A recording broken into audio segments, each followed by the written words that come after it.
It's a goon squad. That's true. Day, You man. don't. It is. It's also a Goon 3 Squad day. p.m., it's very bright outside, which is a new concept for The us recording. sun right now. is out. Yeah, who knew? I got an ice delay at work for nothing. Did you really? Oh. Strange indeed. Let's talk about Yeah. this Rumble though. This Rumble was a night. It This is definitely wasn't Kickout. strange. This is Kickout Club Wrestling podcast. The longest name in the history of wrestling podcasts. The head of the table is here. That's me. This is my show. I'm a meal.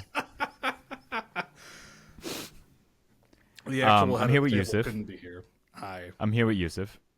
That is The fake tribal chief could not be here today.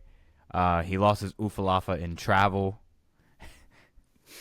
And he's currently at customs looking for his Ufalafa. he is going to torch you when he listens to this. So he could not be with us today. We wish him his best and that he can find his Ufalafa. So we're going to talk about the Rumble today because we have feelings, we have emotions, we have opinions. Things happened. And I kind of want to start I'm here with this point of this was a long show. Yeah. This was long. It was 4 matches. Hours, right? It tapped in at about 4 hours and 15 minutes. Okay. I do believe it ended somewhere around the 10. Actually, it might have been 4.5. 4.5 to 4:45. It ended somewhere around 10:30, 10:35, 10:40.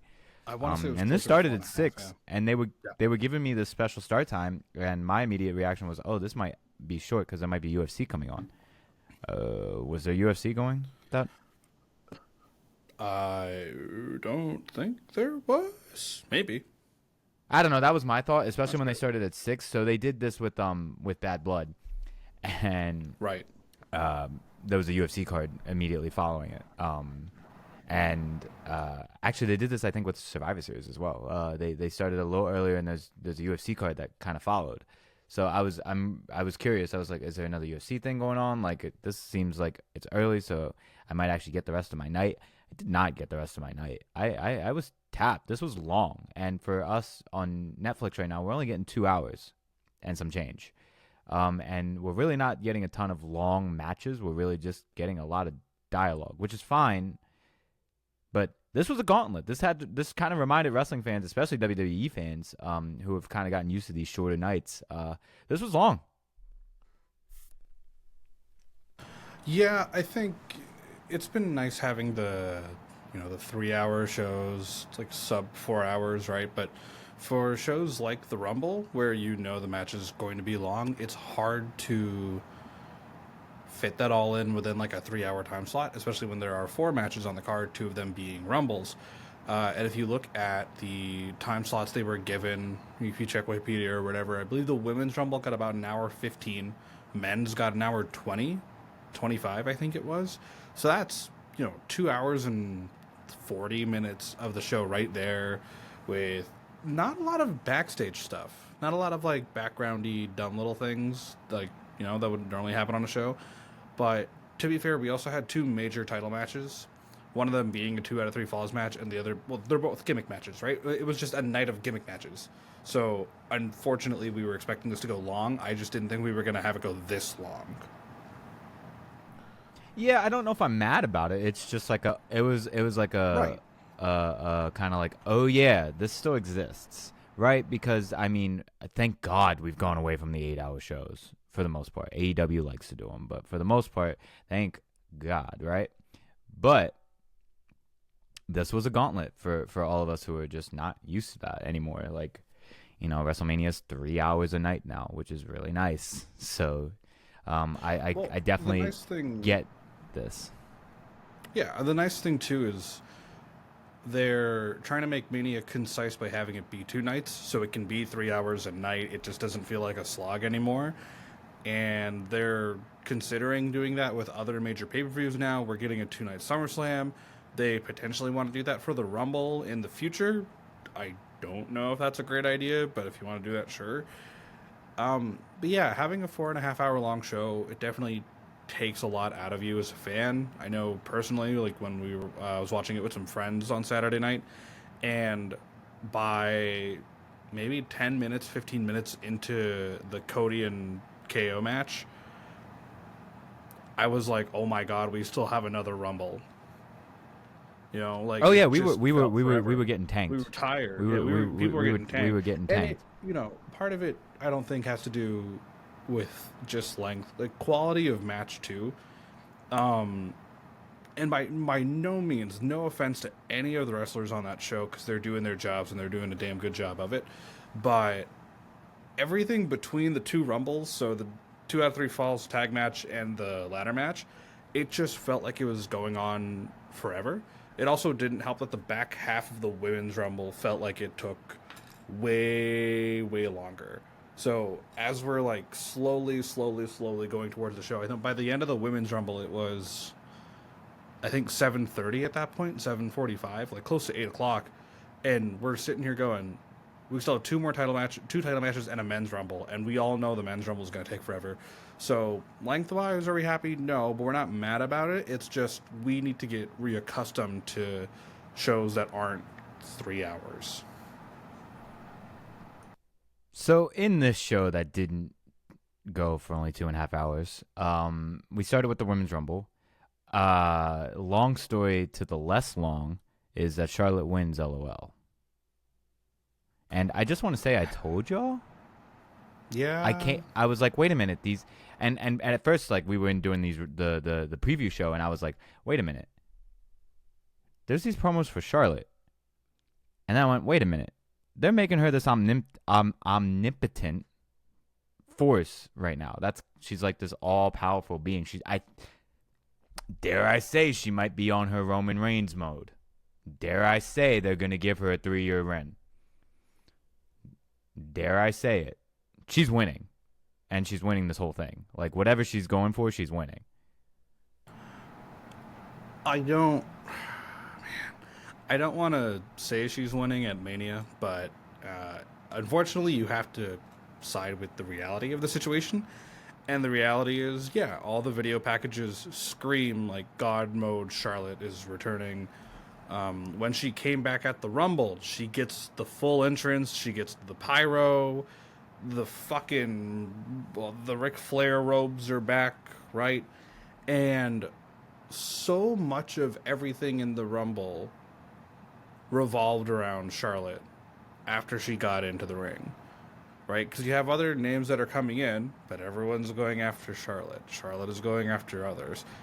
And yeah, at the end of the day, Charlotte wins. I gotta give Roxanne Perez her flowers for the Iron Man this year and breaking the record, I believe, which like for good WWE, good job. But yeah, Charlotte wins. LOL. A little bit of fun here and there in the women's rumble. Alexa Bliss returning, maybe my favorite thing of the whole night. That was great. The pop was great. I want to ask you a question, though, Timmy. That being, do you feel like the Rumble is always fun because Def Rebel is so bad at making entrance music that when people's music hits when they enter for the Rumble, there's like a brief moment of silence and everyone's going, who the fuck is this? And then see the Tron go, oh, why does your music suck? Yes. Except for like the ones, and even some of the ones are starting to get their songs switched. Have gotten their song switched at this point. It is, and especially in the women's rumble, I'm definitely playing the game of who. Oh, because I do know who, but Yeah, but you don't. Damn, the music You sucks, don't and we had this problem last associate year. that. Yeah. I don't And know, that it's hilarious sucks. because this is what is the Rumble was made for. Is those immediate, you hear the glass shatter and you know exactly what's about to go down, right? I have to I don't know what shit is about to happen, right? I don't know nothing. Like somebody like Jordan Grace who has the siren, like we should be able to recognize that. I mean, she's just walked in officially, so that's a little different. But like, I mean, we all popped immediately for Alexa Bliss because they, even though it's a new theme, a new version of the theme, they still keep do the that ba-bum, opening. ba-bum, Bum, ba-bum. bum, bum, bum, bum. Yeah, it's like, oh, like things like that is what how we're immediately gonna know what's going on, not having to wait and see the Tron. That's fucking ridiculous, but it's fine. Right. Def Rebel was supposedly on their very last leg. Darn. To kind of sidetrack from the Rumble, there is an alleged return backstage that Jim Johnson made the most recent New Day music. Which is really interesting if it's true, and really awesome if it's true. He made the first one, and he's gonna make their heel theme, and their heel theme is good, from what I heard. So, sort of cool. I don't know if it's recognizable, but but it was playing the game of Who and O. Yeah, like they're the moments of when, what are they called again? The thing Zoe Stark's in with Shayna and Sonya. The thing the pure, what are they called? Pure Fusion Collective. I remember now. Again, so their music hits, and every time, all three of them, I'm like, who?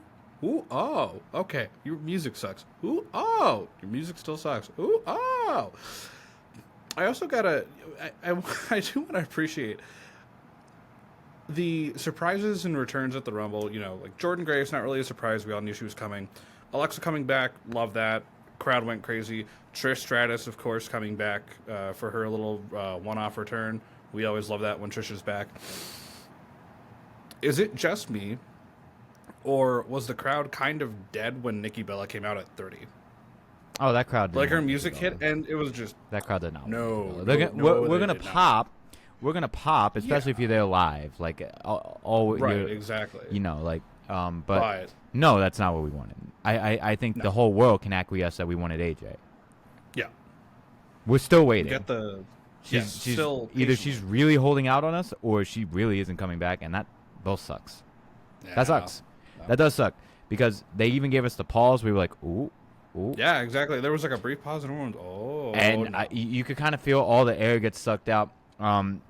Especially by that point, there were maybe 5 people in the ring, and we can't. Yeah. Oh wait, no, this is still when there were a ton of people. But there was a lot of options that were not the option, and at that point, as soon as that hit, it was like absolutely certain to me that Charlotte was winning. It was already certain to me, and I kind of forgot until she came out, and I went, "Oh yeah, duh." That's so. Yeah. Again, I kind of this wasn't that fun of a Rumble from that standpoint at all.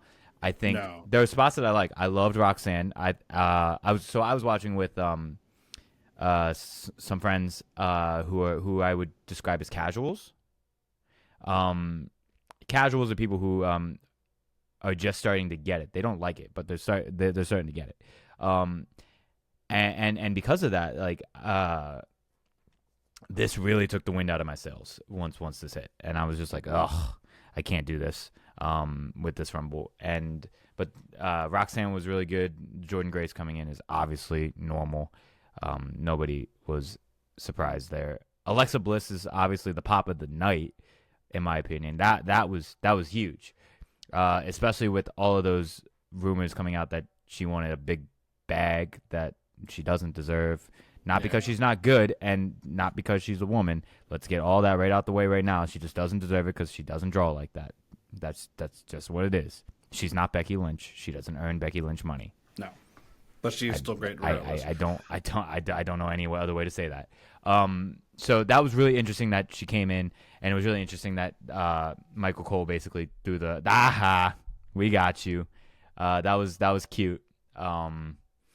And then, of course, now Charlotte with this big God mode that she's kind of walking into. I'm expecting something big. I'm expecting something very similar to what Roman did.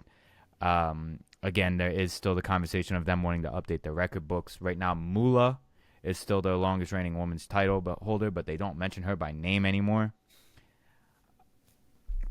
I do believe that there is a record book update to be done, and Mae Young did not hold the title for very long, so it cannot be Mae Young. So that's kind of where I see that going. I do also think it's interesting that there was an interview that Bailey did recently that that she wants another Women's Evolution pay-per-view, and I think, like she said in her quote, if that quote is real, that now is the time for that. Along to maybe either start to really understand what some of these women are doing, and there's a lot going on. But the women have a lot to do, and there's a bunch of side stories too. Candice LeRae and Trish, that was kind of an interesting eyeball. Liv and Alexa. I love that. I love that Bliss and Liv are on the same show. Yep. They're one and the same. Bliss walks so Liv could run. Yeah. I think that's pretty fair to say. Yeah. Yeah, this was a rumble. This was a rumble. It was what it was. It definitely was a rumble. They're always fun. I just Yeah. won't. I mean, this isn't something that I don't think we're gonna remember. No, But- on second watch, I had sat down. I think the day after, I think it was a Sunday, with my sister because she wanted to catch up and watch all the rumbles. But as we were watching the women's rumble, I was watching her reaction to everything because she went in blind. She hasn't followed WWE product in a while. And she's like, okay, Roxanne maybe, blah, blah, blah. She's like watching everyone come back. Like, oh, okay, cool, cool, cool. And, the minute Charlotte appears, you kind of realize, okay, yeah, Charlotte's winning the whole damn thing. You got to live with that. But out of all of it, the thing she told me after was it was definitely a rumble. Like, very car crash, considering there were, like, at one point, 16 women in the ring at the same time. There's just get in there, everybody in the pot. Do whatever the hell you want. And that's fine, right? The women's gimmick matches, for the most part, at these pay-per-views are always going to be some kind of car crash booking. So you want things like that. And yeah, there's going to be a lot of record book changing right now. Like Roxanne now holds the Iron Woman record. Charlotte's probably going to break a Moolah record. Are there any ridiculous other storylines? I mean, even, Lyra Valkyria being IC champ, it looks like she's got a lot of people going after her now. So, little things, right? That's the whole point of the Rumble. It's the little things. And obviously, the big one being whoever wins.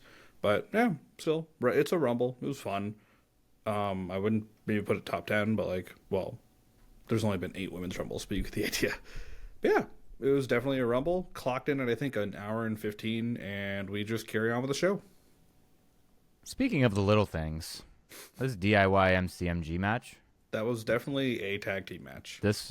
So for all of you nerds who love pro wrestling, blah, blah, blah, all right, get your shit off. Congratulations. I think this match was good. I don't really know. I missed a lot of it. I went to Wawa. I missed the end. I missed the first fall. I barely knew what was going on about the second fall, and it's fine. It is what it is. Nothing about this tag team division on SmackDown entertains me. I'm way tapped out of this. I could care less. Not to yawn. I one thing I was noticing when this match started was my friends and I that I was with. Neither could the casuals, for that matter. Well, yeah. We all kind of paid attention for the first 10 minutes of that match. First fall happens, and then you're like, oh, okay, cool. And then I start to notice that everyone, including myself, is just not paying attention at all anymore until something happens. And they go, oh my God. Okay, back to doing whatever. Oh my God, back to doing whatever. The SmackDown tag division is so interesting to me because it's getting bigger and bigger as we go. And it's getting far more interesting. Because you have DIY and Motor City kind of your top 2 on SmackDown. You have Pretty Deadly who are being booked to be a bigger deal than they've been booked, right? I mean, they were great on NXT. And then you now have the Street Profits who have turned heel. Okay. Woo? Yeah, right? Here's the thing. They should have done it 3 months ago. Yes. I am truly of the opinion that they either should have done this earlier or not at all, because it's just either too late or it's okay, now what, right? So to end the match, Angelo Dawkins has a crutch, hits Motor City Machine Guns with it. DIY gets the third fall, they win the match, they're celebrating, and then Street Profits attacks DIY afterwards, holds the tag belts up, and everyone's like, oh my God, heel Street Profits, and I'm sitting here okay, The belts aren't going to be defended till Mania. Who the fuck cares? Even if they That's were, still, who cares? I know. So, we'll see. But SmackDown Tag Division's fun. Am I hating? I feel like I'm hating though. A little bit. I think you're hating a bit. Not like MCMG comes out to no reaction, by the way. that hurts. It's dead me. in those rooms. It hurts. It's me so much. dead. Now, either those aren't the fans that they're looking for, which I don't believe because it's don't Triple H believe it. booking. Yeah. They just don't care. Nobody cares. I don't want to go on a rant about this, but I have been watching the Motor City Machine Guns since like 2007, 2008 TNA. A long fucking time, right? And they've always been able to enamor fans with their wrestling and their, now hold on, mind you, their promo cutting abilities. It worked in TNA because there were not a lot of people who knew how to cut a promo in TNA, including them, right? So the indie way of cutting a promo, just like, we're gonna get you and we're gonna beat you.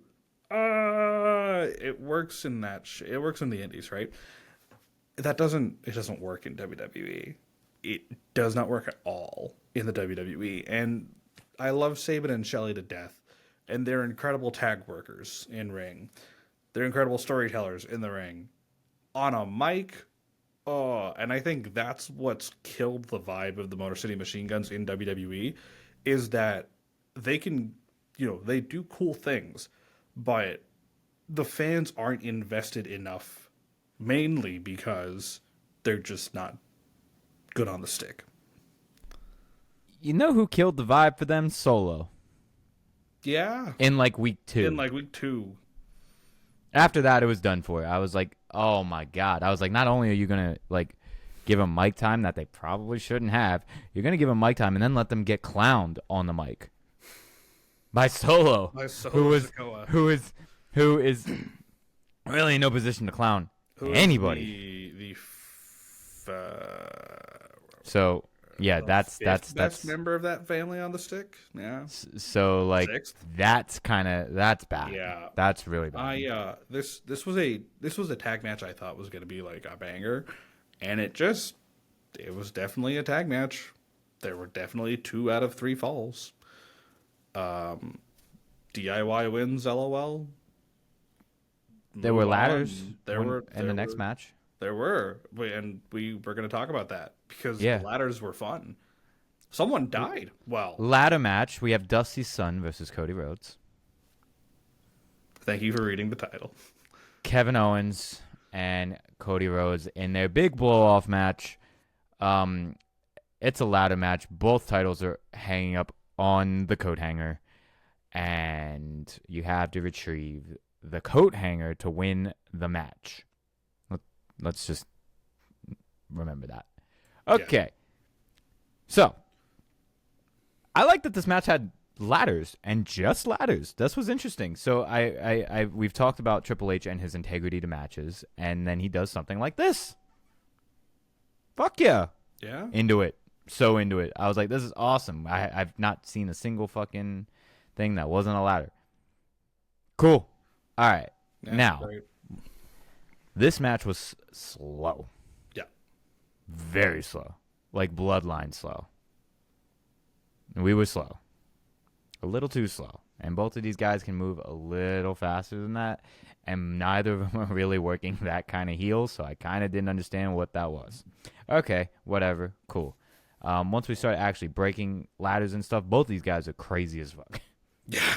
And that's kind of what I was explaining this to the casuals that were in the room with me. I was like, these guys both are very okay with killing themselves. And that's kind of essentially what we did. We did a bunch of really painful looking ladder spots. KO, I would say, probably took more of the painful ones. But Cody, of course, is not a slacker and does, take his bullets for sure. A couple of these, the one that stands out to me is the one that KO took on the edge of the ladder, right where like the top is. It was like laid down flat but open, and did the little that hurts. That hurts a lot. The one where both of them are down, where KO takes down Cody, and then they're both down, and then everybody comes out. That was a little bit much for me. I didn't really need all of that. Sami Zayn comes out, and Sami Zayn does nothing. Nothing. He Not was at all. there. Nothing. Yep, he was there, but he didn't. He do was there. Shit. He didn't like really even do a thing. He was just kind of there. It was like, what's he gonna do? Nothing. Nothing. Okay, and then we behead KO. Right. Yes. So this was the equivalent of a beheading, and the way they filmed it was obviously meant to be that. I will not accept any other answer here because he did not move. He stayed right there. His head was covered. This was meant to be a beheading. Yeah. I'm gonna get my clip off for a second. So give me a second here. Go for it. This is it. This is the moment. This is the Cody Lander moment. This is it. You won't tell me anything different because this was crazy. So Cody goes to that second place. Ooh, we're like, ooh, okay. But this is what I'm saying. He did not look that remorseful that he just dropped his friend like that. And that was a brutal Alabama slam through a ladder. Again, the way that he's angled, the way KO sells, this was a beheading at the start, or at the behest of Cody Rhodes. At the behest of Cody Rhodes. Cody Rhodes did not have to do this. Did not have to do this. Then he goes up, grabs each title one by one when he could have grabbed the coat hanger. That's why I said that earlier. All he had to do was grab the coat hanger, but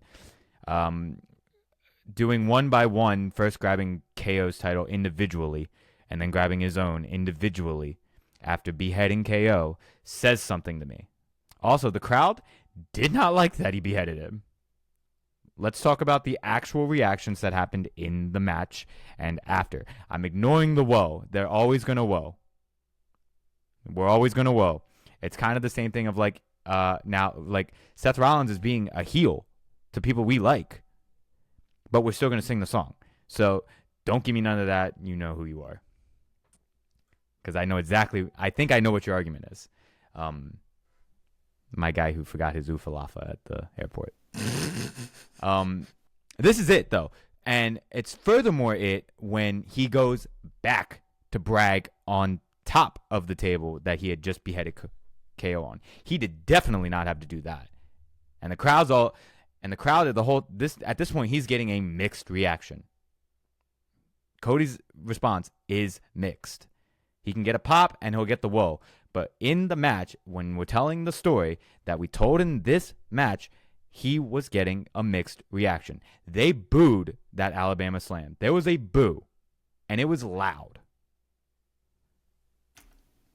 There was a boo when he stood over Kevin Owens like that. There was a boo. This is it. This is the moment. This is the catalyst moment. He's not a heel. I accept that. He's not a heel. He's not Cody Lander. But this is it. This is the moment. Right here. Bar none. Go ahead. My clip's done. Okay, great. Just let you get your second in. Let you get your silence in, because that's exactly what happened in the end of this match. Cody hits that Alabama slam, and everyone goes, yo, what the fuck? Is he dead? I think he's dead. Oh, no.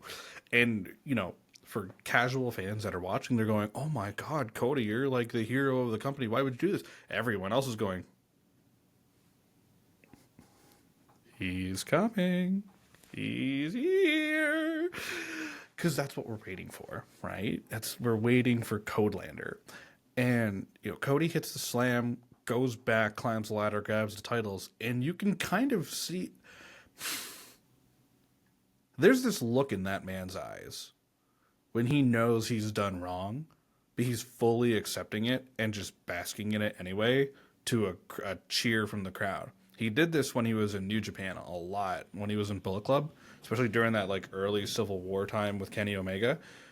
He knew after Crossroads and Kenny Omega and turning on him, yeah, I know what I did, but the fans will still love me anyway, and that's okay. So he's on top of the ladder, he's posing. Yeah, everyone's gonna woe, we know that, right? But at the same time, while everyone's woeing, you notice that in between the woeing, it's kind of like everyone's a little, Cody, what did you just do, right? And the fact that he goes back, now you mentioned You said this twice, and I want to hark on this point. Cody didn't have to. You're right. He didn't have to, but he wanted to. Right? That was not the hero. That was not the hero, Cody Rhodes. He wanted to do that. He wanted to end Kevin Owens once and for all. And after he did, he could have just got the titles, celebrated, let everyone whoa, and he could have gone off to the back and everything fine. But the fact that he went back to the announce table, stood over Kevin Owens' pretty much dead body, while there are doctors and Nick Aldis and Sami Zayn looking over him, being like, Kevin, are you okay? Kevin, can you get up? And Cody hits, the pose with the titles over Kevin Owens' basically lifeless body. He didn't have to, but he wanted to, so he did. And again, the crowd goes not mild. The crowd doesn't go wild. The crowd's going, uh-oh.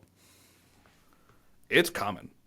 And again, I brought this up last week when we did our predictions episode.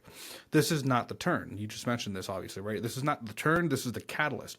I have been saying this for weeks. We are getting a slow burn Cody Rhodes turn, right? It's going to take forever, but it's moments like this that make us go, oh shit, it's actually coming. We just don't know when.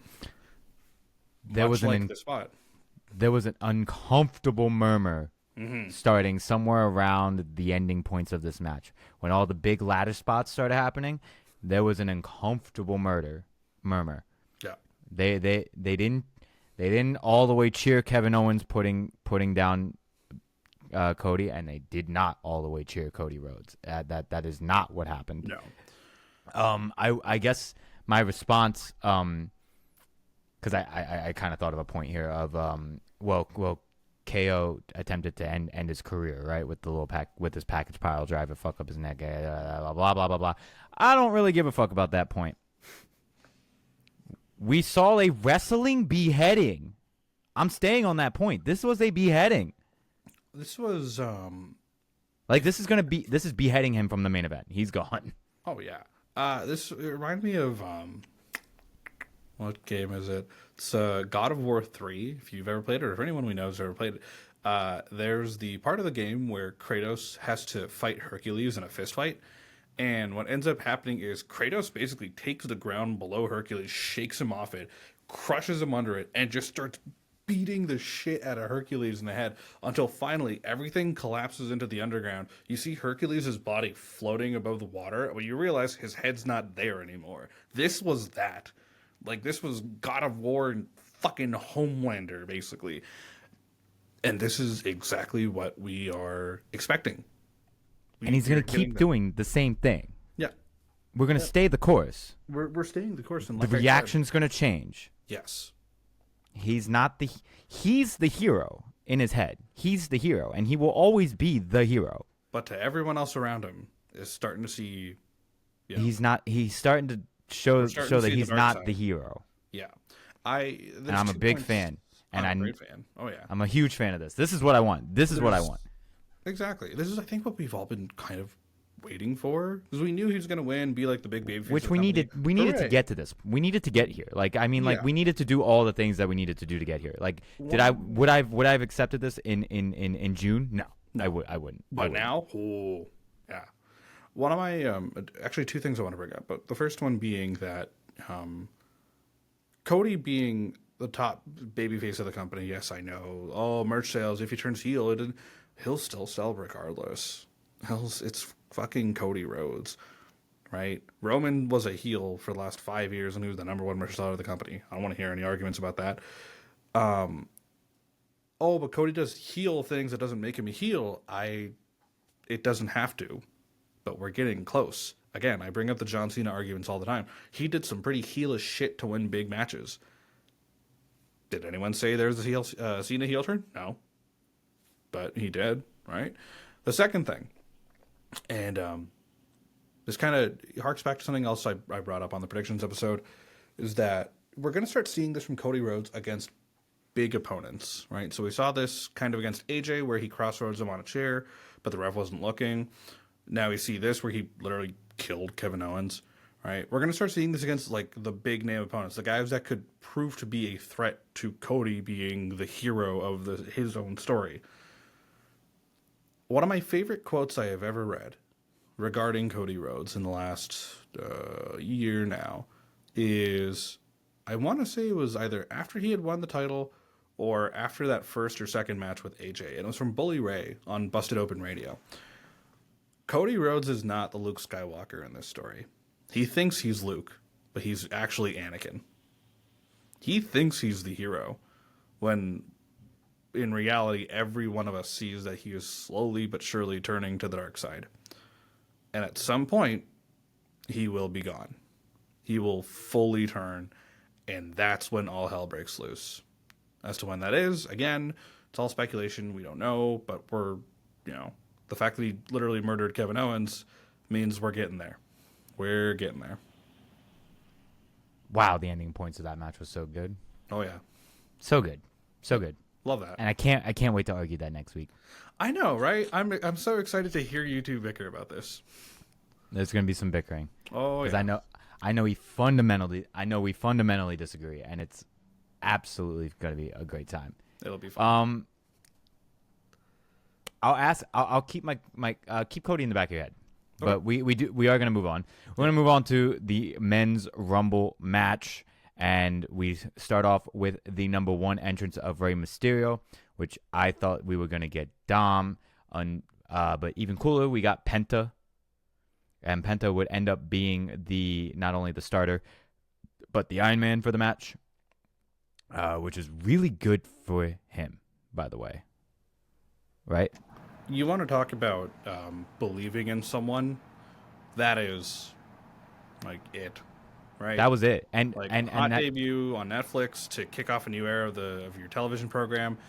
He's been in not big matches every week, but he's been highlighted very well. He's been showcased incredibly well over the last few weeks, and for Triple H to have the faith in a indie boy lucha libre guy who was on the Enemy Company, for a while. Guantanamo Bay. And good old Guantanamo.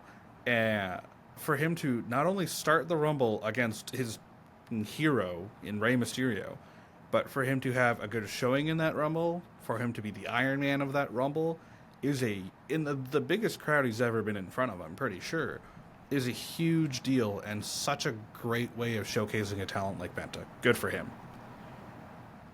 So the first couple minutes of this match starts off a little slow, but we bring in all the generals in to kind of start this off, right? We bring in all of the people who can get us to number 12, 13, 14 once we can start actually doing stuff around here, right?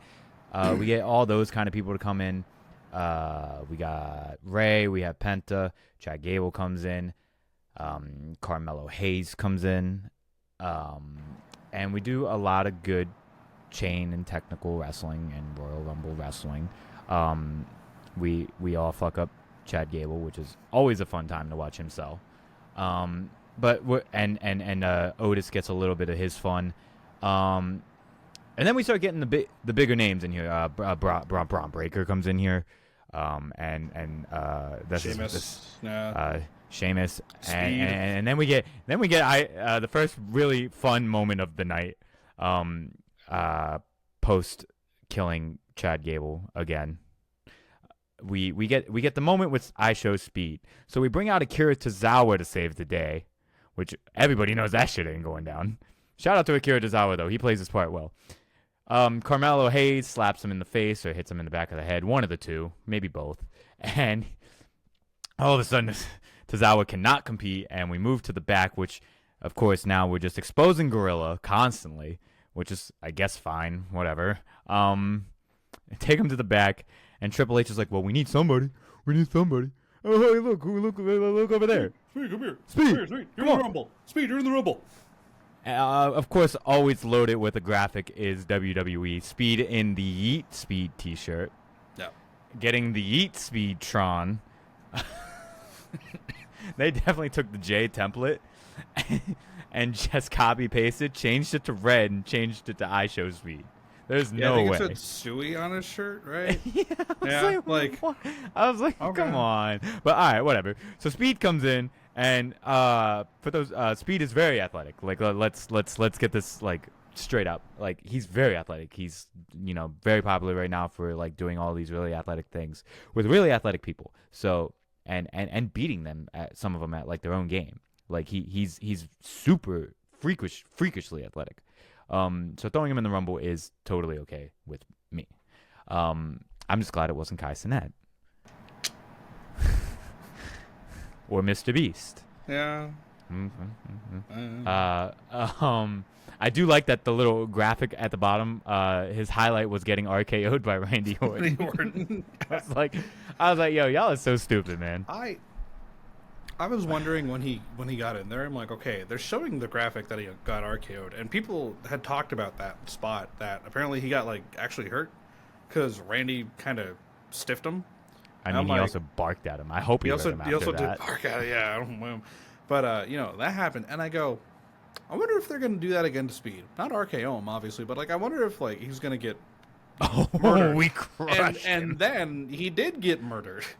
So Braun Breaker at 25 miles an hour cuts him in half. We throw him out. Otis catches him. Otis then throws him over the table.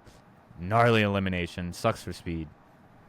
But thanks for coming. It was a fun time. And then we kind of get to the nitty gritty of the entire Rumble. Now that we've kind of played around, we've gotten everybody kind of comfortable with the Rumble. Something I forgot to mention earlier. Both these Rumbles had like ESPN style lower third graphics. I loved that. I didn't realize how much of the screen they took though until they took them away, which I kind of didn't like. Instead of a third, can we do a sixth? Please. Right. I mean, I'm also watching on a massive TV with glasses, and I'm right in front of it. So maybe that's just me, but we could make that slightly smaller. But this was cool. It's cool to know how many are in the ring, how many have been eliminated, who's coming up next. Obviously, the clock is down there. I kind of wish the clock was kind of there the whole time. There was a lot of dead space, so you kind of could have just put the clock there. Yeah, the ESPN style graphic helped a lot to give it a proper like big fight feel or like professional feel. You know what I mean? And it helped out with a lot of things like keeping track of how many people are in the ring, who's been eliminated. They would show the graphic right above that of all the names still in the Rumble, so you could keep track of, okay, what number did they come in at? For people that are into the whole superstition thing of like, oh, come into this, right? There was the little fun fact graphics were nice because it would tell you something about the person coming in, and you're like, good, it gives us a reason to give a shit. And some of them were cute little things. Yeah, some of them are fun. My personal favorite, of course, being number 15 of the men's Rumble, Mr. Joseph Hendry, who came into a huge pop. You buried my lead. I was that's what I was. You're welcome. I know. I figured we were getting there at some point, but and his graphic just saying, say his name and he appears, and I'm like, good. That's how we should be doing this, right? But yeah, Joe Hendry comes in at 15, massive pop, and that kind of rounds out. Obviously, it rounds out the first half of the Rumble, but it rounds out the moderate pacing of the Rumble. Okay, everyone's getting their hits in, everyone's getting their crowd reactions. Braun Breaker's getting it, Chicken Fatu, yada yada yada. From 16 onward, because 16 is Roman Reigns, and then from him all the way to 30 is where I'm pretty sure they stopped giving a shit about the timer, because guys would just be coming in like a minute later. It's like, all right. Some people took a long time to get into the ring, which the counter starts as soon as the buzzer happens. That's what I've started figuring out. Is that? The counter happened, so if they take, 30 seconds to get in the ring, there's only a minute till the next person. Right. If they then spend 45 seconds posturing with each other and not doing anything, that's also time off the clock. So by then, you get these stare downs. The next thing you know, there's 10 seconds left, and that's why this happens. Okay, that makes sense. I did appreciate there was like a bunch of different sports that they kind of took this low at there from. Obviously football, obviously basketball, bit of NASCAR in there with the lineup kind of going. I kind of wish they did it like NASCAR, where they actually like just had it kind of scroll through instead of Instead of like cutting, yeah. Instead of cutting. I think that would just have been a little bit smoother, look a little bit better. They didn't need Yeah. their heads up there. All they needed was I could have just done the names, but I mean, first attempt, and obviously Lee Fitting from ESPN is doing Yeah. all of the work over there. So And I think just on their first attempt, pretty good approach. this Pretty was good cute. attempt, This was right? cool. I It was liked fun. this. I would love to see this for future Rumbles. I did like this. This was fun. Yeah. This was again just gives it more of a sports feel, man. Yeah. We love it. And as we get halfway through the Rumble, the cameraman still cannot get that zoom in on Joe Hendry correct. No, he can't. So fucking frustrating because know. he hit that and I think he could even tell. He was like, "Y'all motherfuckers didn't hit this. Yeah. I'm going back to NXT. I'm not even coming back. I'm not coming back here. I'm going back to NXT with I'm the going back to TNA World NXT title. where they can actually hit my fucking camera move right. Yeah. Annoying. They'll get it right eventually. But One day, hopefully, when Yeah. he's here and on the main roster. Exactly. So But we get then- halfway through, then shit starts hitting the fan. So We this is get where the drama first- starts happening. Oh, so, yeah. Can you pull up an order from 16 to 30, please? Because at this point now, we hit basically Roman, we're hitting Jay, we're hitting AJ Styles hits a nice little return with his old theme and his old look. And we kind of start to really cook. I think something that's really interesting while my friend here pulls up the actual order for me. I thought something that was really cool was watching Roman and Penta team together. That was fun. That was cool. Made no canonical sense at all.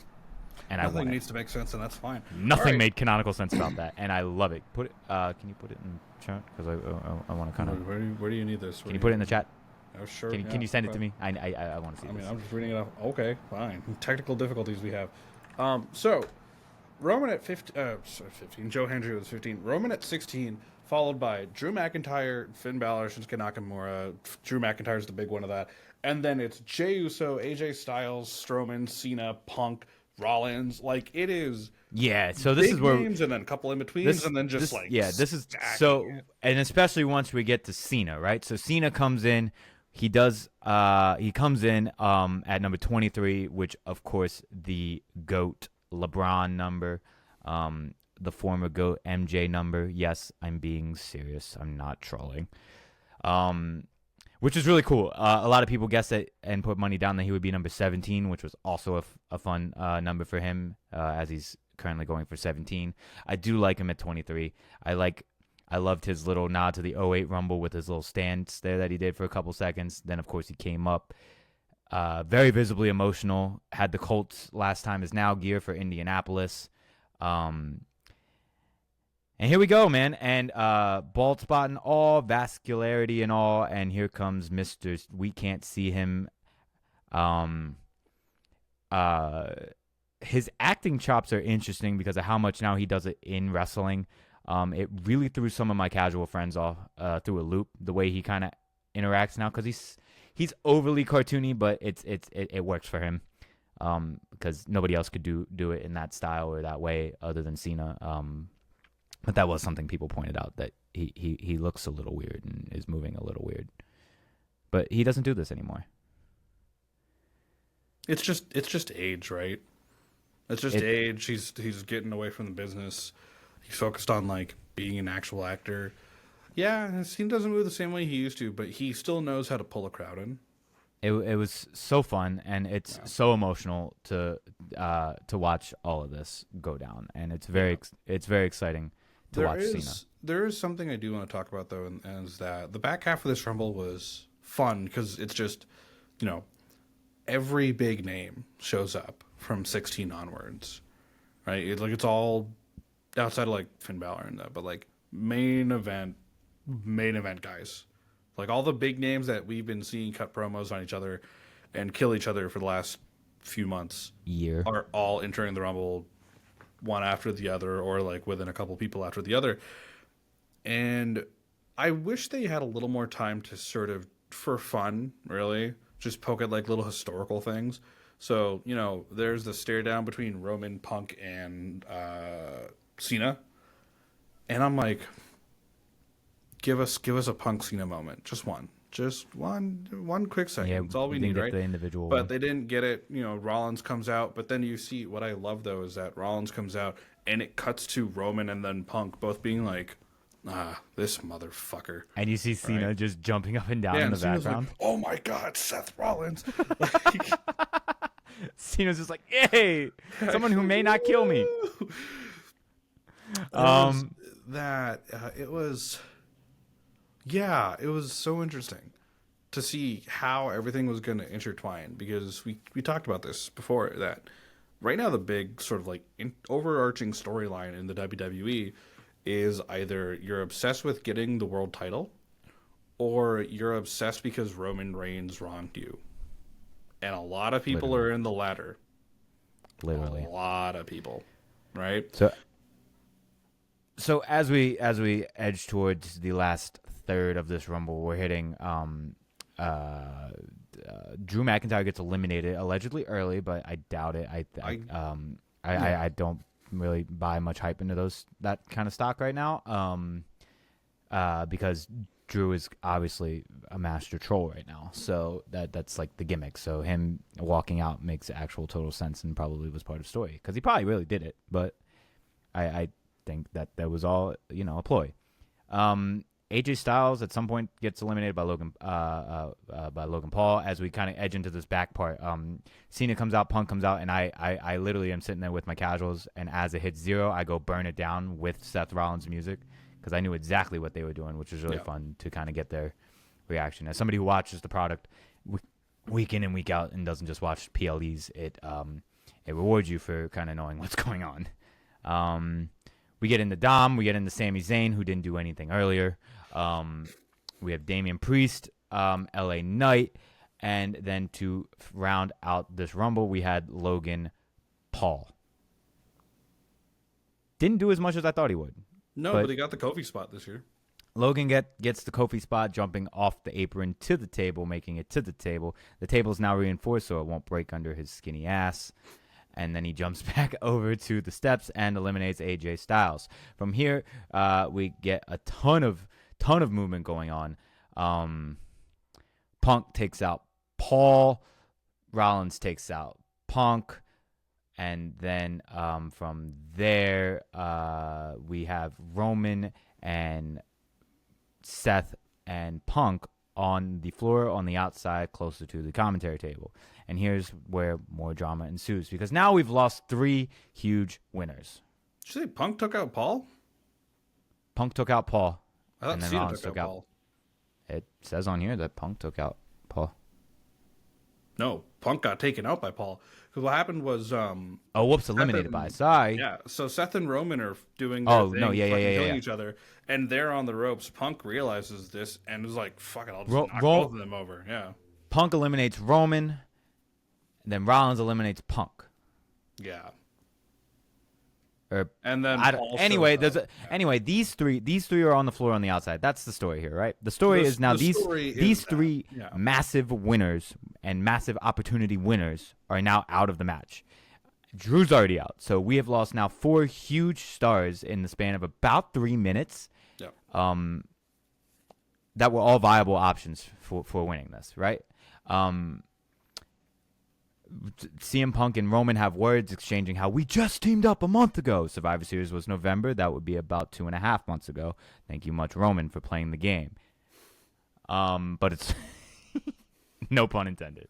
But it's fine though because Seth Rollins put 2 feet on his head and slammed him into the mat and essentially killed him. Now hold on a second because there's madness that's going on here. So right now, a few days ago on Raw, KO showed up after being beheaded. And Roman only took 2 feet to the head. So where was Roman? Well, Roman is out indefinitely with medical jargon. But KO got beheaded, and his head's still on his shoulder. But Roman is out indefinitely with medical What?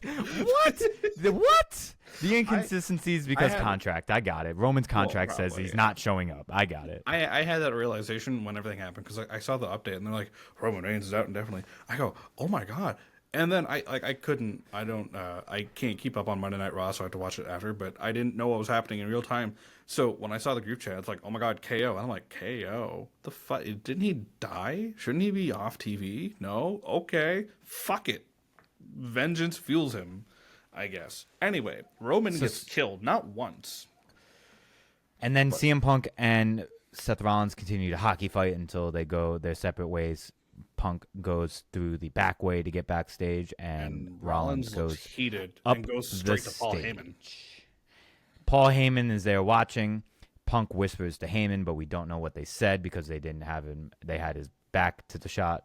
Rollins flips off Paul Heyman. Rollins, I missed that. Oh, did you through miss all that? the other chaos that was going on. So after Rollins hits Roman the first time, I believe, with the stomp, they're, the hockey fight ensues and everything. And then as they're separating each other, Rollins is looking heated and walking around the announce table part of the ring, sees Paul Heyman and chases Paul Heyman basically. And Paul's trying to hide behind Michael Cole and Pat McAfee. Yeah, good luck with that.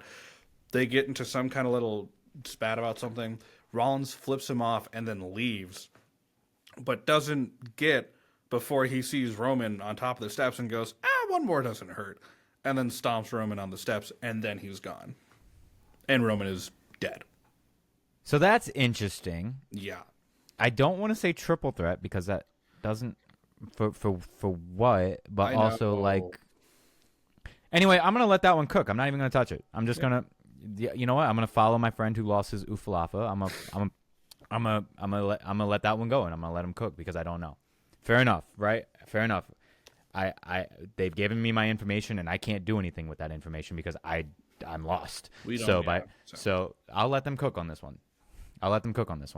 And that might be goalpost moving, but whatever. Okay, so where are we now? Where did we get to? Sami Zayn got eliminated by Jey Uso by accident. Super interesting, super fun.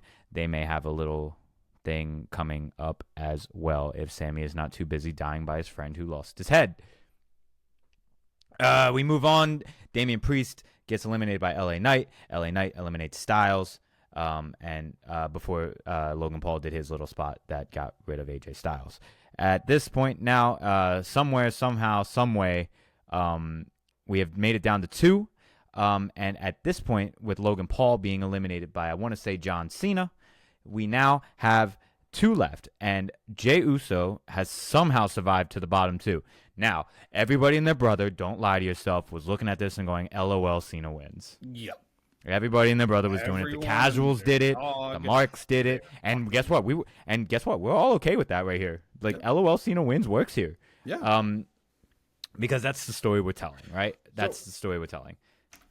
So something I want to bring up too is, as I mentioned earlier, I did a second watch of the show the day after with my sister, who thankfully still knows everything going, not everything, but still remembers all the old things in the WWE. One of them being Cena wins LOL. Now, as we're watching the Rumble, we get to that final 2, she's kind of just sitting there, she's chuckling, and I'm like, what are you laughing about? She goes, I know Cena's winning. He said on Netflix, right? He's declaring for the Rumble. He said he's going to win number 17. And I'm sitting there okay. Okay. Now, in real time, when the show happened, everyone just assumed it's gonna be Cena, right? It has to be Cena, right? It has to be Cena. So we go through the motions. This was fun. All of this was fun. I love all of this. So stressful. So we get to the point of they're both on the apron and hanging on by literally fingertips. Great acting by both involved. Fantastic. Cena, of course, being Cena-izing it, but everything, whatever. Fantastic. And so somehow Jay gets back in the ring. I want to say Cena was probably going for AA of some kind. So during the apron spot, they're doing the usual punching each other, holding on by a thread kind of thing. Jay super kicks Cena. Cena's gorgeous near fall. Right? Oh, yeah, a gorgeous Rumble near fall. So well executed. Cena manages to get Jay over his shoulders for an AA, and he's just going to chuck him over and win the Rumble. But in the moment that Cena has him on his shoulders, Jay manages to slip out into the ring and literally yeet John Cena out. He literally pushed him. Why has nobody yeeted? He just pushed him. Why? And I like that it wasn't complicated. No. And of course, Cena's selling it masterfully because it doesn't hurt. He's in shock. Crowd pops. And you all of a sudden, it kind of hits you. It's oh man, Cena lost. Oh, Jay won. And the realization is Jey Uso is your 2025 Men's Royal Rumble winner. Okay, let's get some of these questions out of the way right now. Does Jay main event WrestleMania Sunday? Sunday? No, I think the Does he Saturday. main event WrestleMania Saturday? I don't even know if I see that, I depending on who it is. oh yeah, With like it low has key, to be like Gunther, right? it must be Gunther, and low key, I don't see that either. No. But it all kind of depends on what the Cody story is and the rest of the life is. So I'm gonna Well, let them cook. Cody's But gonna main event night too, regardless. I'm Nothing's gonna let them changing there, cook. right? But I don't know. Right now, Jay is playing the undecided character.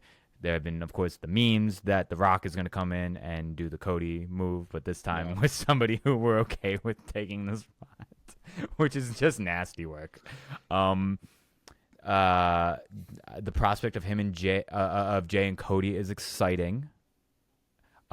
Because it means that that's probably the moment, the Yeah. real moment that we want. The Cody Landa moment, because ain't no way Jay's beating Cody for that belt. Ain't a snowball's chance in hell. And I don't know if I really want to see him with a world title. I think I do. I don't know. It's risky. It's a risky move, and I'll explain in a second. Yeah, I know you'd brought this up in our group chat regarding it being a risk, but I think for all intents and purposes of the business as a whole, right? Jey Uso is one of the most over guys in the company. He is one of the biggest merch sellers in the company. He's one of the most likable, personable characters they have in the WWE. Whether you like him as a wrestler, like in ring or not, that is fine. Not the biggest fan here, but that's okay. I think he's still a great talent overall. Great on the mic, gets everything over. The fact that he just yeets, and that's like a big thing now in wrestling. Awesome. For him to win the Rumble in a year where every big name is working full time, well, Cena not, kind of, but you get the idea. Ish. In a year where we're in the Cena retirement tour, in a year where we're looking at this coming Mania to be extravagant. It's Vegas. It's Vegas. It's the first Mania of the new era. Last year, of course, homeboy here and our dear friend who lost his falafel were there in person to witness the changing in eras, but this is now the beginning, like the proper start to this era, right? The first Mania of the new era. Having Jey Uso win is such an interesting choice because you can see that he's gone on this hero's journey for a while. And now we're at a point where he's almost at the top. Almost there, right? He's been a main event guy, right? He's very over. Again, big Marcel. I'm reiterating all these points for a reason. Because there needs to be a reason we all believe that Jey Uso was worthy to win the Rumble. In a Rumble that had multiple former winners, in a Rumble that had multiple Mania main eventers, Jey Uso was the choice to win the Royal Rumble this year. And I'm not saying it's bad. I am not saying it's bad whatsoever. I've taken a few days to think about it, and I actually kind of really like it because we're leading into a road to WrestleMania with so much intrigue that all of us are going, so now what? The obvious choice would be Gunther because they've had their spats before. They had their Saturday Night's main event that no one cared about. And Gunther is doing such a great job at furthering this story between the two of them. And Gunther does a great job of that all the time. He's not an incredible promo guy. He can cut a good promo, but Gunther he did this with Damian Priest before, right? He knows what to say to further the point of, hey, I'm a fucking better wrestler than you ever will be. Get out of my ring. You're not touching this title, right? It's going to be so much fun if it ends up being Jey and Gunther.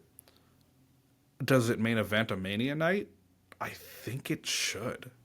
I genuinely think it should. Here's the thing, right? Every year, Mania always ends up one of two things. We either get the happy feel-good ending or we get the boo ending, right? It's got to be one of the two. You got to send the crowd home somehow. When it went to two nights, we start getting more of a evened out, okay, We get a happy feel good for maybe night 2 or night 1. We get that. It depends, right? Last year was right. The Bloodline wins the tag match in the main event of night 1. Everyone's like boo, boo, boo, boo, right? But then Cody finally gets it done. Send everyone home happy. 39. At the end of 38, it was the tag match where everyone goes, "Yay! The Sammy and Kevin did it. They fucking beat the Usos in an incredible." They're 39, right? 39. Yeah. Night 2 main event of 39. Boo! What the fuck do you mean Roman won? Right? So they have the option to fuck around with that. Now, time to put the good old tinfoil hats on. You ready, Timmy? I fully think that they are going to have Jay and Gunther main event night 1. Now, there's a lot of other big names that are going to probably be on night 1. So it's going to be interesting how they make that card work. But I think they're going to do Jay and Gunther night 1, and I think Jay will win to send the crowd home happy. And everyone's going to go, hooray! Jey Uso is world champ. We've all low-key been waiting for this. Everyone's going to be fucking yeeting like crazy in Vegas on a Saturday night. Because the next night, when they do Cody versus, everyone assumes it's going to be Jonathan Cena. Cody is going to win. Great. But Cody's going to fucking kill John Cena. And send the crowd home instead of going, whoa. They're going to go, oh. What did you just do to him? Why not? If they're going to fuck around with both nights of Mania, one night's got to be a feel-good, one night's got to be something a little more concerning, do it like that. That's my full belief as to why I think Jey Uso's main eventing night 1. Other than the fact that he kind of low-key deserves it. You know? The only thing I'm against, though, is I don't know how I feel about Gunther taking back-to-back singles losses in a Mania title match. You know? Thanks. Yeah. I didn't really think about that part. Mm-hmm. I guess for me, the risk isn't even really that Jay won. The risk is that you're putting a bunch of people far away from belts who probably should be closer coming into a Mania match. Probably, or you know, like low-key, this like nobody likes WrestleMania 2000, right? I understand that. Nobody likes the Fatal 4-Way. However, this was one of those times where that is almost necessary. Like, we had options, yo. That's my thing. We had options. We had the CM Punk story. We have the John Cena story. We have the Roman Reigns rematch story that is still supposed to happen, right? We have a Rock. We have a Rock. Although I will say that actually no, I'm still not convinced. I'm still not convinced that he's out of this scot free. I especially with Roman kind of being in limbo, and with a Bloodline member winning the Rumble. I'm not convinced that that we are out of the woods. That is the Rock. No. I'm not convinced on that. I don't know. There are a lot of other options. I understand Jay's earned it. I understand Jay's one of probably the most over people in the company. I understand that Jay is probably selling the most merch. I get that. SummerSlam's an option. SummerSlam's also 2 nights. He could have won a King in the Ring, which I actually think I would have liked more for him. I and of course understand the concept of the Rumble is supposed to make a star. I don't know if this was it this year. Definitely. I'm not mad at it. I've sat with it now, and that's right. That's why I keep sitting on risk more than I hate it. Puts everything into a corner. Everything's so weird now because if we're kind of shoehorning this Gunther match, right? That's kind of I think the move because I don't really want to see Cody kill him. I don't. Right. I don't think that does anything for Jay, and I think that wastes the Rumble. And I don't know if that really does anything for Cody either. I think if he's got to kill somebody, he's got to kill somebody else, right? Which then, of course, brings us to John Cena. We're still on the 17 run. If we're going to do the combination of the 17 run while trying to make him Cody Lander, who better to Cody Lander on than John Cena in his last year trying to break a record? So Cena... So can I let me finish this though. So now we've now kind of locked in our title matches. Now, do I think these are the ones? I kind of do. So in that way, our Ufalafa friend is correct. And And this really kind of sets a weird tone for the rest of the card because I don't see any of these people, Drew, Seth, Punk, AJ. I don't see none of them going for a mid card title. I don't any of this back half of this Rumble. Priest, Sami Zayn. I don't see any of these people going for a mid card title. I don't see them going for a US title. I don't see them going for an IC title. Okay, none of these guys are tag teams, so we don't have a tag team title. They're not going into a tag team belt, which means we're doing a bunch of either singles matches or some weird multi-man match that has no point. Yeah. Yeah. Not a fan of starting grudge matches at Mania. I'm still a fan of kind of, and I know they've started saying this too, where Mania is a starter more than an ender. No, can we kind of make Mania an ender, please? Yeah, Mania works better as an ender. It's supposed to be an ender. It's a year cap off. They do the Slammies there at this time now on .com or whatever they do it on, and I don't like that we have so many people that are going to go in limbo, which then in turn put so many main eventers that are in limbo, which then puts so many people less likely to get on either night of these cards now. And there are some people on here who deserve some lower card matches for IC titles, for tag titles. If a tag team ladder match is always an option, an IC ladder match is always an option. And I see less of those if we're going to have, big stars like Dom, Drew, Sammy, Damian, LA Knight, Logan Paul, AJ Styles, Punk, Roman, all out of title matches. I don't love that.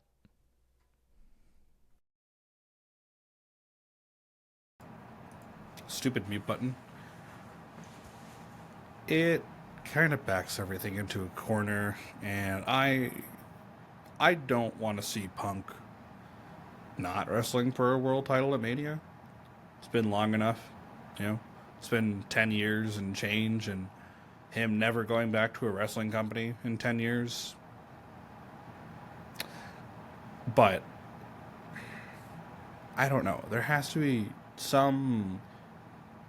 What I've enjoyed about the Triple H era of booking so far is there's always a bigger story to tell, right?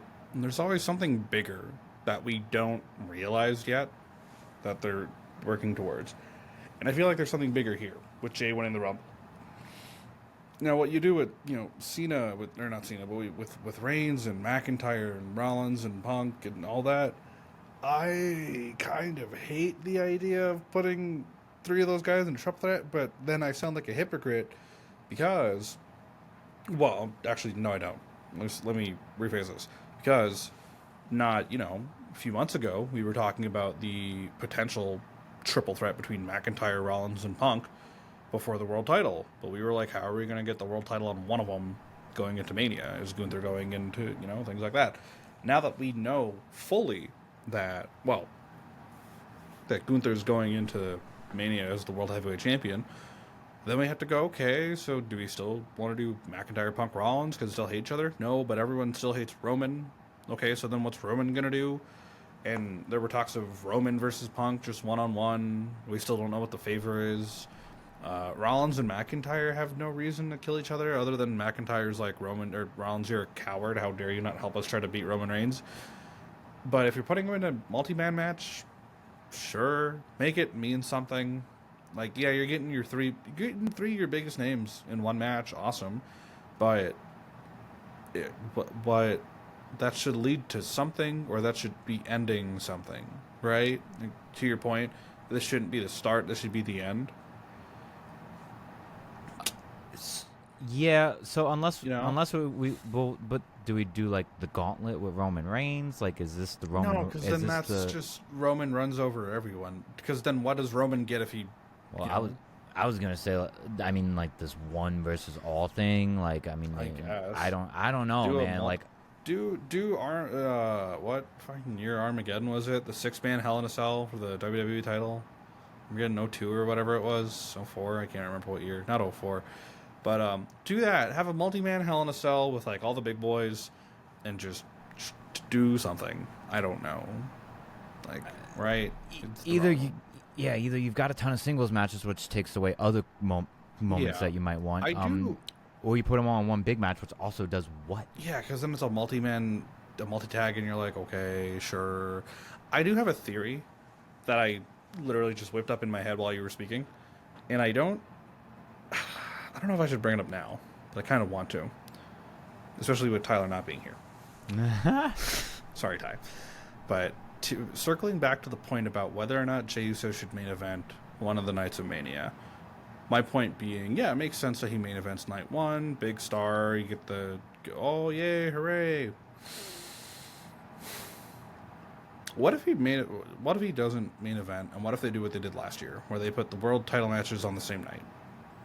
So they put the world heavyweight title match opening, right? Now, this is not going to happen because Gunther deserves to main event a Mania at some point. I think this should be the year. But what if they do that?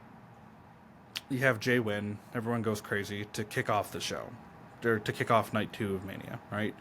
Everyone's like, oh my god, yeah, hoo-hoo, yeah, yeet, yeet, yeet, you know, everyone's doing the flapping. Yeetlemania. The Yeetlemania is here. And everyone's like pretty hyped throughout the rest of the show, leading into Cody Cena, which will main event, obviously, and end night 2. And, you know, Cody wins by not great things, but he finds a way to sneak a win over the GOAT himself. And Jey Uso comes out, and they've both got the world titles, and they're like, yay! And John Cena comes out, and he's like, you know what? Good for you guys. I'm gonna fucking get your title eventually, but congratulations. You know, he goes to shake Cody's hand, and Cody shakes his hand with Jey Uso standing behind him, all proud, like a you know, the drunk brother that he is to Cody Rhodes. Shout out to that one press conference. What if Cody just kills them both on that night? Pass.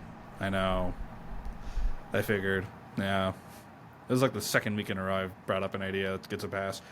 I don't know.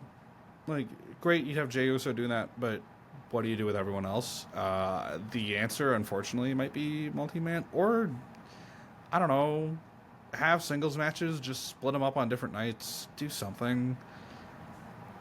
Like, it's tough to say what they're gonna do, and I trust Triple H to cook with the booking, but this is definitely one of the more head-scratching situations we have. He'll cook. It'll cook. I just Yeah. don't know if this was the move. Like, I don't see Jay and Gunther selling tickets like that. I don't. Really? I don't. I really don't. Nobody is like, oh my god, I'm gonna go buy Raw tickets because I want to go see Jey Uso. No, Jey Uso is there, and we know we're gonna see him there. That like, I'm not buying Raw tickets to go see Jey Uso, and I would like to believe that most of a crowd isn't, even if he is the most over. I don't think like Jey Uso is selling I don't events. know. I feel like there is. Well,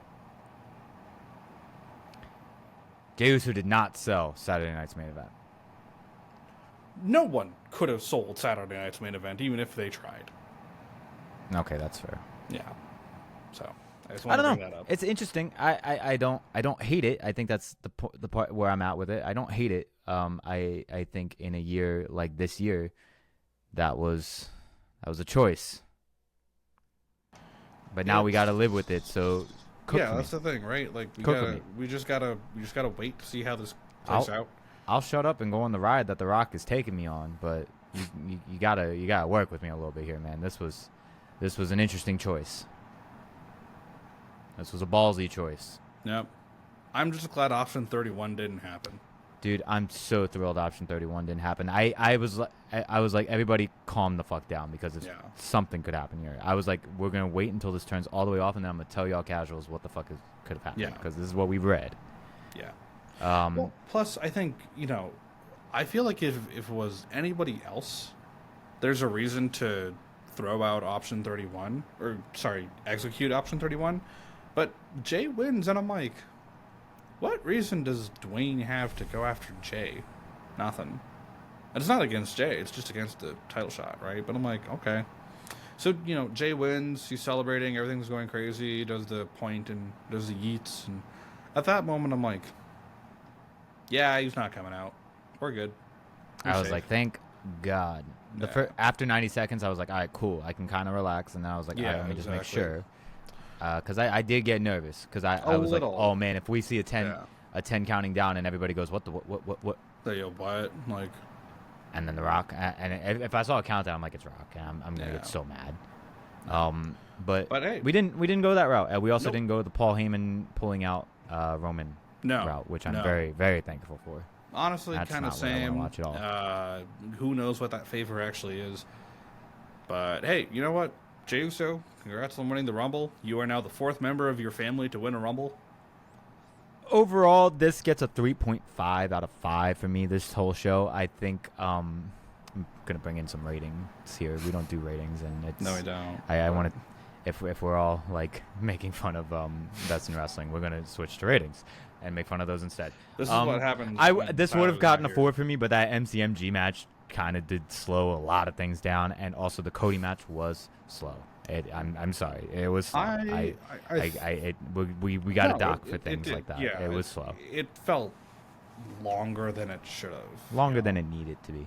Yeah, yeah. The realization of going into, again, as I brought this up in the beginning of the show, as we got to the tail end of Cody and KO, and as that Made a match whole finished, yeah, everyone went, "Oh my god, everyone's so tired." Like I was starting to fall asleep. Some friends of mine were starting to like doze off. We're like, Yeah. we need legitimately, we needed to start making a pot of coffee during the KO Cody match because we were all starting to fall asleep. Yeah, we And were all hitting. we all that. went, okay, yeah, we're all cool. But then, a homie of ours goes, dude, we still have a Rumble to go through. And we're like, fuck, none of us are staying awake for this.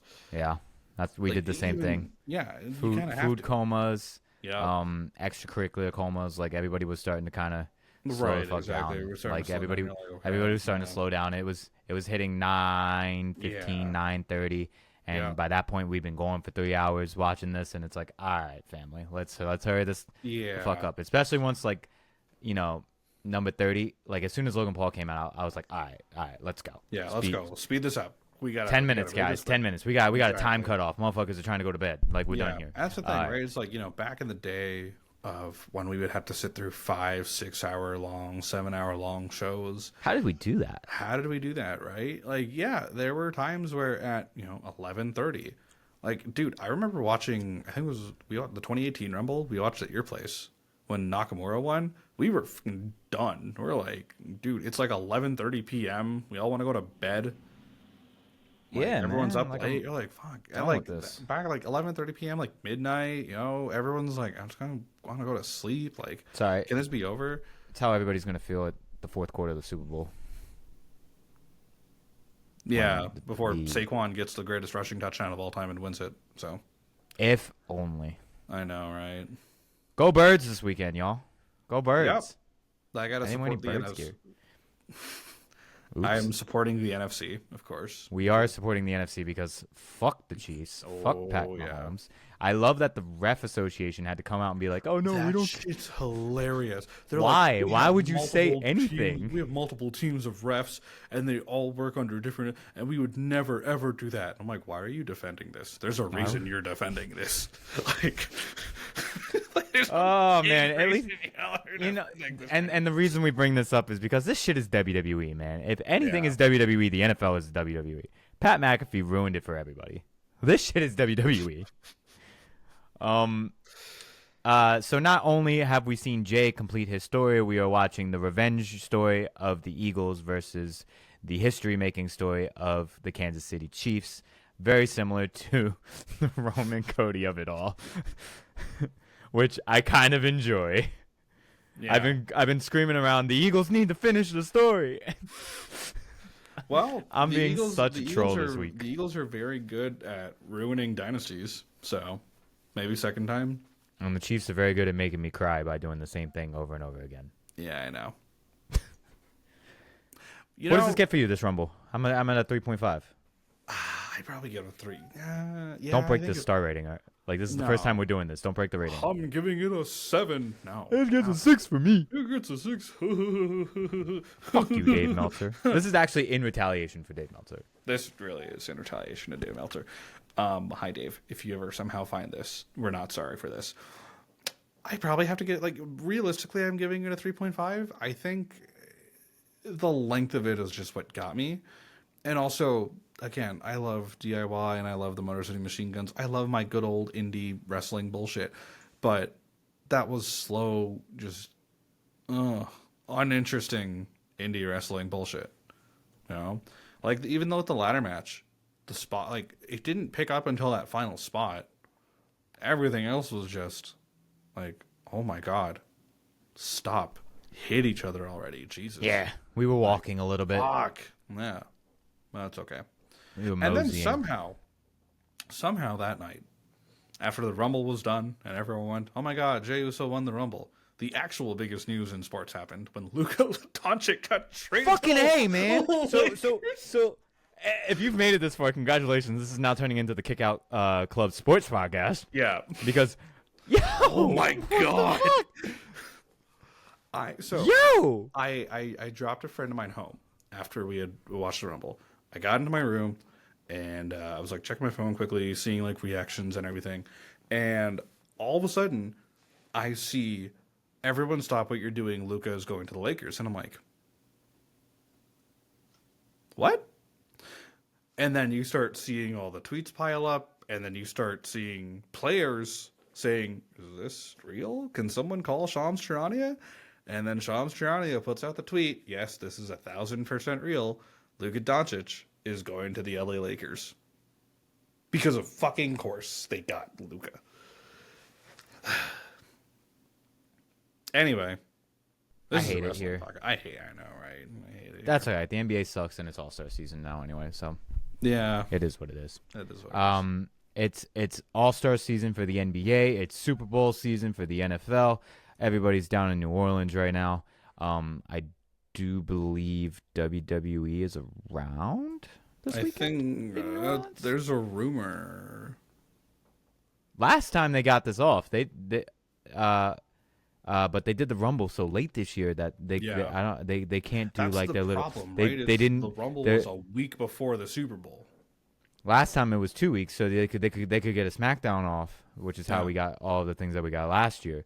I am curious to wonder if there's some kind of little presser or something, but obviously it's not today because it would have been today. Yeah. So well, we'll see. Who knows? because we're somewhere around the year mark of the cinema that was last year's kickoff. Yes. Which I is think we're due for another. It's just I think they're waiting for post Super Bowl. Because again, who knows Rumble what they're won waiting late this for, year, but I want to say that there is some WWE in New Orleans right now. There is also conversations of WrestleMania 2026 being in New Orleans. There is that conversation as well, or if not 2026, 2027, as Indianapolis is going to get a WrestleMania. And we just have to sit here and kind of wait for it to become official. And that's also super frustrating. Yeah. Although the indie crowd did great. I gotta say, I loved it. Yeah. they were good for what we needed. They were quiet for what we didn't really need, and they were loud for what we needed. And they were loud. They were singing. They were singing all night. So good on indie. You guys are definitely obviously trying to make sure that you've earned those Indianapolis big events that you're getting, and not just because it's Pat McAfee's hometown, which is essentially what that was.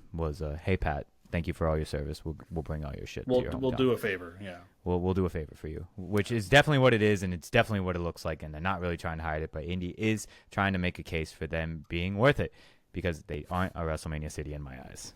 But it's okay. I mean, it's okay. I mean, Chicago was available. That's all I'm gonna say. well, yeah. Oh, but they also picked them because they're indoors too. Which Yeah, I also the indoors understand. helps, We can't right? have a Mania in Soldier Field because we just cannot. We just cannot. Yeah. Ford Field's Um, available. Ford Field is available, and you haven't gotten anything since SummerSlam Detroit, and you hadn't gotten anything in there before that since WrestleMania 23, I want to say. Yeah. So, Detroit's available, though. Yeah, Detroit is available. You could come back to Philly, but I know you're not going to do it for at least 10 years, so. Probably not. Or ever. I know they want to go back to SoFi as soon as possible. So. I'm sure they do want to go back to SoFi. I didn't realize how the symmetry that SoFi and Intuit have. I mean, they're the same company, so I get it. But that was cool. Yeah, Mania's a coming. Rumble is a happened. it happened. And next up is the Chamber. And the Chamber in Toronto. I In my home have to country. go buy my flight tomorrow. Probably a good idea. I have to go get our That's my tickets move. tomorrow. Because it's a pay week this week, so time to kind of get on the way for that. Yeah. Because kinda need to do that. VWP Who? Kickout has some interesting things in the Chamber. No pun intended again. There are some options that we have been thinking about in terms of content. Obviously, we do miss our third co-host Tyler. That weekend of Chamber you'll probably see a special episode of Kickout produced by us two with a couple of guests from the Canadian border who also love wrestling and will be a nice breath of fresh air from the usual bullshit that I have to deal with on this podcast. He's gonna get so mad at me this week. So pissed off. Like between everything you said on the show, us hijacking the end for a sports segment and this, yeah, he's gonna get. Also, we're at like an hour and 30. Oh. Anyway, this is Are the we? Kickout Club. You know where to find us. We're on Spotify. We're on YouTube. We are on TikTok. Tyler's back to making TikToks. I gotta start making TikToks for us again. Check us out. Leave a like, comment, subscribe. Tell all your friends that Kickout Club is here, and we are trying to do more as a wrestling podcast. Go give us a follow. Do whatever you want. Leave a comment down below. Have some fun. And more importantly, go Birds. All right, love you. Bye.